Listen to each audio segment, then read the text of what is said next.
Hello friends, welcome to the Daily Current Affairs by Neo IAS. Today on 11th April 2019, our topics are National Commission for Protection of Child Rights, World Economic Outlook, World Press Freedom Prize, Event Horizon Telescope, Map Aided Program and PQRS. So first topic is National Commission for Protection of Child Rights.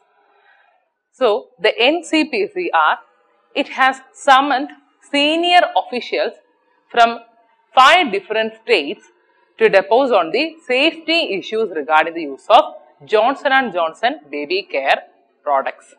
Actually, that is the news piece. And there are various allegations regarding the use of Johnson & Johnson baby care products and some of its artificial structures that are used in fractures, etc. And let's see about National Commission for Protection of Child Rights. So, it is the apex child rights body.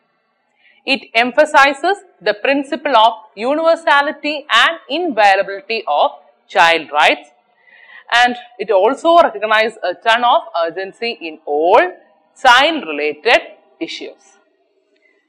Okay. It ensures that all laws, then different programs, policies and even administrative mechanisms, they are in consonance with the child right perspective, which are ensured in the Constitution of India and also the United Nations Rights for Child. And it was set up in March 2007 under the Commission for Protection of Child Rights Act 2005. And according to this, we can say that a person who is in between the age group of 0 to 18 years, they can be classified as a child. And the commission, it works under the aegis of Ministry of Women and Child Development, and under this comes the POXCO Act 2012 and RTE Act 2009. Okay, so its main responsibilities are to establish Children's Court for speedy trial of offences against the child, and they also appoint a special public prosecutor for every children's court. And another thing is that they also inquire into the complaints and they also take the suo motu notice on matters relating to the child right violations. Okay, these are the main responsibilities of NCPCR.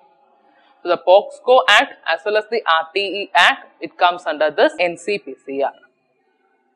Then, about the Convention on the Rights of the Child.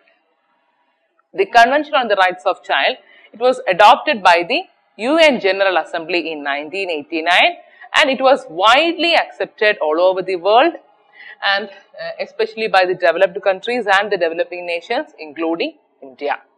They ratified this CRC. And the convention, it prescribes the standards to be followed by all state parties for securing the best interest of the child and also to protect the fundamental rights of the children. Okay, and this UNCRC, it has got 54 articles and each of them are titled under different headings. They are survival rights, developmental rights, protection rights and participation rights. Okay. Then our next topic, it is World Economic Outlook. We know that this World Economic Outlook, it is a survey conducted and published by the IMF, that is International Monetary Fund, and this IMF, it forecasts India's growth to pick up from 7.1% in 2018 to 7.3% in 2019 and 7.5% in 2020 in the World Economic Outlook 2019 April report. That is the news. Okay. So, about the World Economic Outlook report. So, it's a survey which is conducted and published by the International Monetary Fund and it portrays the world economy in the near and medium context with projections for up to 4 years into the future.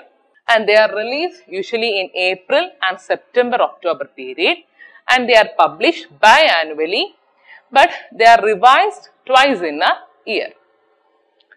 Okay, and it deals with major economic policy issues, and its forecasts include the key macroeconomic indicators such as GDP, inflation, current account and fiscal balance of more than 180 countries around the globe. That's about this World Economic Outlook report. Then next topic is World Press Freedom Prize. So why it came in news? Because a jailed Reuters journalist in Myanmar, he won the UN Press Freedom Prize. Okay, so about this World Press Freedom Prize, actually this award, it is honored by the Guillermo Cano Isasa. He is a Colombian journalist, and he was assassinated in front of the office of his newspaper El Espectador in Bogota in Colombia. That's a place in Colombia on 17 December 1986. So this praise was awarded on the honor of this Colombian journalist.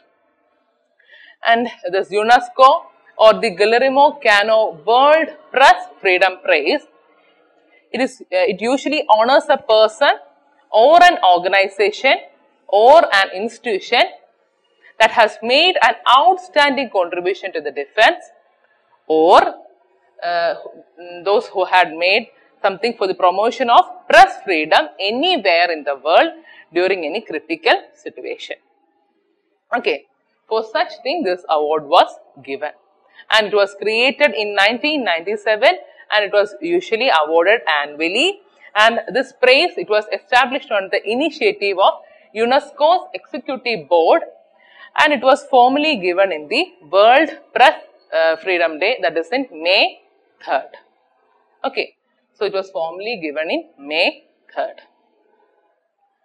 Then our next topic, that is about Event Horizon Telescopes.